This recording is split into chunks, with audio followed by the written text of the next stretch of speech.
A lecture delivered by Sheikh Ahmed Deedat, which was held at the National Exhibition Center, Birmingham, a girl from France admitted that she wanted to embrace Islam in front of Sheikh Deedat.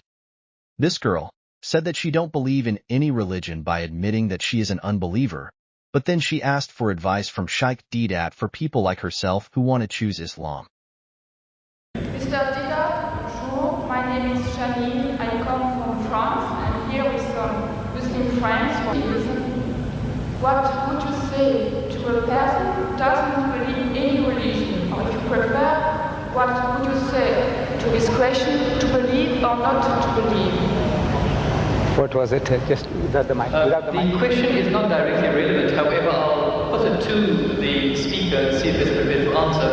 The question is, what is your opinion, or what is the Islamic perspective relating to a person who does not believe in religion? Is that the gist of your question? Not exactly. I'm here with some Muslim friends. I am not convinced in Islam, and I would like to know what you would say to a person who is a non-believer when this person says to you, believe or not to believe? Oh, yes, all right. If one is questioned by a non-believer, and the question is, what do you say about believing or not believing? What is the Islamic perspective? You see, there is a person who every person ought to believe. He believes in something, right or wrong. There is a type of person who doesn't believe. He said, I don't believe that there is God. He says, I'm an atheist. Or the guy says, I'm an agnostic. Now, each and every one, according to religion, whether any religion, you ought to believe. You ought to believe. If you don't believe, then you are a non-believer. You are against the laws and commandments of God. So as such, you will perish. That person who says there is no God, he is going to perish. The one who says I don't care whether there is or there isn't, he is going to perish. Or you have the wrong concept of God, also you will be punished according to your understanding, your capacity, your opportunities. There is a type of person who might not have heard the name Jesus. Will God question him? It's unjust, it's unfair. The lunatic, the child, will God question him? Why didn't you believe in my son, Jesus? No. Why didn't you believe in Muhammad? No. You see, each person will be judged according to his understanding, according to his opportunity, his know-how, and the message having reached him or her. So as soon as the message is delivered to you, and you can see the truth, but for some worldly reasons, maybe to please the family, please my people, please this, please that, you said, no, I will not accept the truth. In other words, the person has already been judged in that case. There is no hope for such a person. But there is a type of person who might be ignorant and had never had an opportunity. Like the South Sea Islander. Let's say he never heard about Jesus, he didn't hear about Muhammad, he didn't hear about anything. But he was leading a life according to his norm, according to his standards.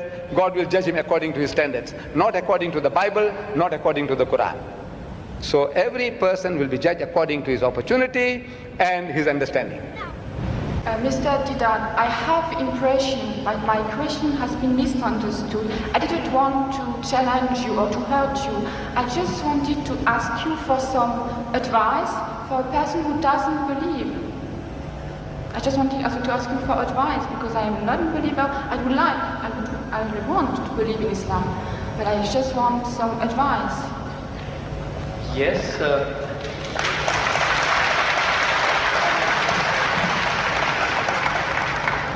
Do you not feel that there was sufficient advice, that you require further advice? Yeah, because I didn't have the impression that my question has been really understood. So you want to know what the bases are, or what the reasons are for a person to actually believe in one God? Which reasons? Which advice would you give to a person who is a non-believer? See, number one, we have to realize that there is a necessity for belief. If you don't believe, you can't move an inch. You can't bat an eyelid. We believe. The very fact that you believe that if you come there, stand before the mic, and when you utter the words will reach me. If you didn't believe, you wouldn't have taken that step. If you didn't believe that you will be visiting this hall and listening to a lecture, you wouldn't have come. So belief is fundamental, is basic to any move that you make. Now, without belief in what? That there is a creator. Number one, that somebody made this machine. Man, woman, he made it. And that this machine is not given without instructions.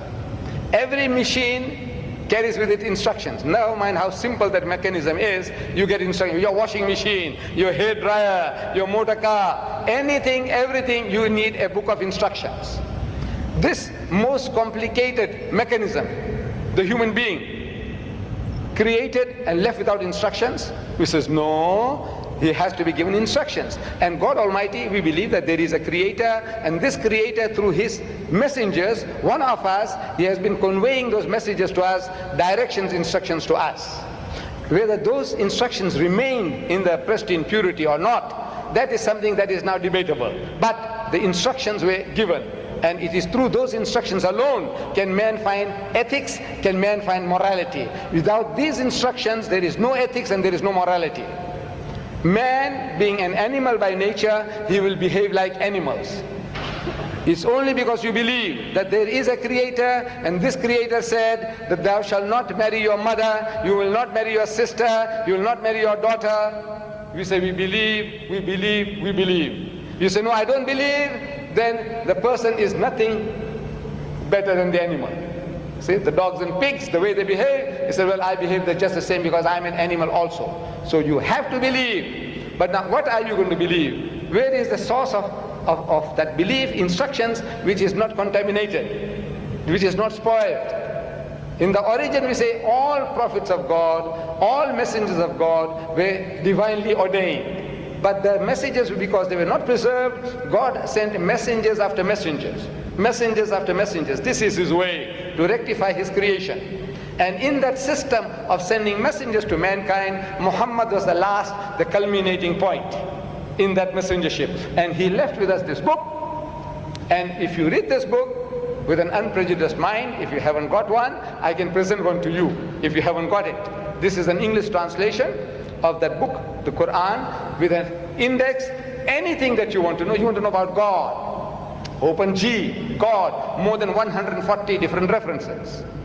That you say, I can't believe in God. So he reasons with you. This God of the Quran doesn't say, I'll fix you up and I'll twist your nose and I'll pull out. No. He says, Awalam yara allazina kafaru. He said, how can you not believe in God? This is kaifa takfuruna billah. So how can you not believe in Allah? Wa kuntum amwatan, seeing that you were non-existent, you were dead, and He brought you into being. Thumma yumitukum, and will cause you to die. Thumma yuhyikum, and will bring you back to life again. Thumma ilayhi turja'un, and to Him will be your return. So if you start reasoning, and you see how true the statements are, that you were non-existent. You, I, everybody, non-existent. The men of science will tell you that this earth was a molten mass. Billions of years, there was nothing on this earth, no life. The thing was all boiling. And the vapors went up and came down, and the vapors went up and came down, and over a period of millions of years, it started to cool. And then life started to germinate, and so on and so on. So there was a time when mankind was non-existent, and God brought you into being. Very true. And now you're going to die. But that is not the end. There is something in you, which is other than the body, that real you. Now that real you, which is the driver of this body of yours, will be made to account for your actions. It's only natural that this person, like Hitler, look, he got away with it. He incinerated 6 million Jews. On account of him, 40 million people died in the Second World War. He's just going to get off scot-free. If he says, no, I don't believe, and there's nothing there on the other side, that means he's free, finish. No. He will have to account for his deeds. Everyone will have to account for his or her deeds. It is a natural, sequence of our attitude and behavior. And this book explains all that. If you haven't got one, this book is yours. If you haven't got one.